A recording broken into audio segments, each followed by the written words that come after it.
সিলেট ওসমানী আন্তর্জাতিক বিমানবন্দর থেকে আটক হয়েছেন চিত্রনায়িকা নিপুণ আক্তার।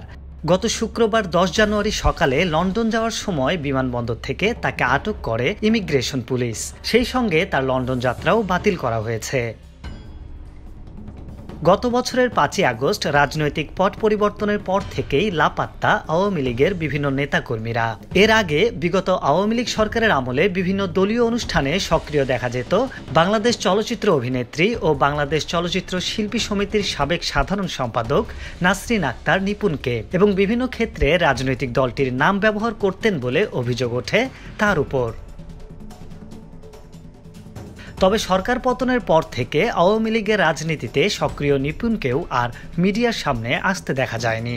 অনেকেই বলছিলেন গ্রেফতারের আতঙ্কে নিপুণ দেশ ছেড়েছেন। তবে সিলেট বিমানবন্দর থেকে তাকে হেফাজতে নেয়ার পর নিশ্চিত হওয়া গেল নিপুণ দেশেই ছিলেন।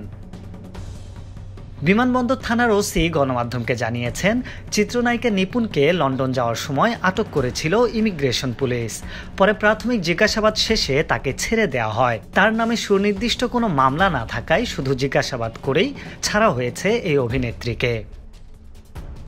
উল্লেখ্য, গত 5ই আগস্ট আওয়ামী লীগ সরকার পতনের পর দলটির সঙ্গে ঘনিষ্ঠ শিল্পীরা তোপের মুখে পড়েন। ছাত্র জনতার পক্ষে না থাকার কারণে তাদের অনেকেরই বিপক্ষে জনরোষ তৈরি হয়।